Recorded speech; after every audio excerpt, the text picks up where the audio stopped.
এক ছোট্ট একটি গ্রামে ছিল দুই ভাই আব্দুল ও হারিস। তারা ছিল খুবই মিষ্টি ও মিলেমিশে থাকার জন্য পরিচিত। কিন্তু একদিন একটি ঘটনার কারণে তাদের মধ্যে মারামারি শুরু হল। একদিন আব্দুল ও হারিস মাঠে খেলছিল। খেলতে খেলতে তারা নিজেদের মধ্যে একটি ছোট্ট কারণে মারামারিতে জড়িয়ে পড়ে। বিষয়টি ছিল কে আগে গোল দিবে। আব্দুল চিৎকার করে বলল, আমি আগে গোল দিব।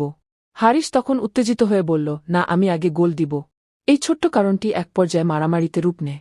দুই ভাই একে অপরকে চড় মারতে শুরু করে। গ্রামের লোকজন তাদের মারামারির কথা শুনে দেখতে আসল।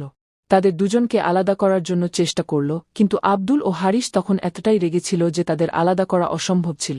রাগের কারণে তারা ভুলে গিয়েছিল যে তারা দুইজন আপন ভাই। এরপর তাদের বাবা আলী এ ঘটনা শুনে এসে বললেন, ছেলেরা, তোমরা কি জানো, মুসলমানদের জন্য মারামারি কখনোই কল্যাণ বয়ে আনে না। আল্লাহ আমাদের একে অপরকে ভালোবাসতে এবং সহযোগিতা করতে বলেছেন। তখনও আব্দুল বলল, বাবা, আমি তার সাথে খেলতে চেয়েছিলাম, কিন্তু সে আমাকে মানতে চায়নি।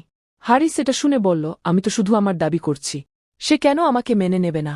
তখন আলী তাদের বুঝাতে লাগলেন, ভাইদের মধ্যে তো কখনোই এই রকম মারামারি করা উচিত নয়, কারণ মহানবী সাল্লাল্লাহু আলাইহি ওয়াসাল্লাম বলেছেন, মুসলমান মুসলমানের ভাই। একজন ভাইয়ের উচিত অন্য ভাইয়ের সাথে ভালো ব্যবহার করা এবং তার মনের কথা বুঝার চেষ্টা করা। রাগের কারণে আমরা অনেক কিছু হারাতে পারি। আমাদের উচিত একে অপরের কাছে ক্ষমা চাওয়া। আব্দুল ও হারিস ভাবতে লাগল।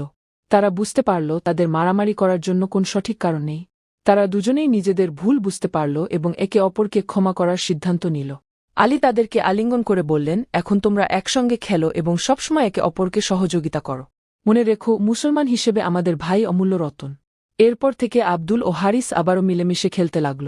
তারা প্রতিদিন একসঙ্গে সময় কাটাতে লাগল এবং নিজেদের মধ্যে যে কোনো দ্বন্দ্ব সমাধান করার চেষ্টা করতে লাগল। গ্রামের লোকজন তাদের এই পরিবর্তন দেখে অবাক হল।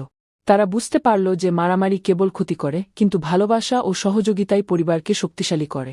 মাস পেরিয়ে গেল। আব্দুল ও হারিস নিজেদের মধ্যে বন্ধুত্বের বন্ধন আরও মজবুত করতে লাগল। তারা একসঙ্গে পড়াশোনা করত, খেলাধুলা করত এবং পারস্পরিকভাবে একে অপরকে সাহায্য করত। একদিন গ্রামের একটি অনুষ্ঠানে আব্দুল ও হারিসকে পুরস্কৃত করা হল। তাদের পিতা আলী খুব গর্বিত হলেন। তিনি বললেন, আজকে তোমরা প্রমাণ করেছ ভালোবাসা ও সহযোগিতা সবকিছুর উপরে। আল্লাহ তোমাদেরকে এর জন্য সবসময় বরকত দান করুক। গল্পের শেষে আব্দুল ও হারিস বুঝতে পারল যে জীবনে আসলে বড় বিষয় হল একে অপরের প্রতি ভালোবাসা ও সম্মান। মারামারি কেবল ক্ষতি করে, কিন্তু সহযোগিতা ও ভালোবাসা সবকিছুই জয় করতে পারে। সেই থেকে তারা প্রতিজ্ঞা করল, জীবনে কখনোই একে অপরের সাথে মারামারি করবে না, বরং সবসময় একে অপরের পাশে থাকবে। এই গল্প আমাদের শিক্ষা দেয় যে ইসলামিক মূল্যবোধে ভাই ও ভালোবাসার গুরুত্ব অপরিসীম। আমাদের উচিত একে অপরকে সহযোগিতা করা এবং নিজেদের মধ্যে সমস্যা হলে শান্তিপূর্ণভাবে সমাধান করা।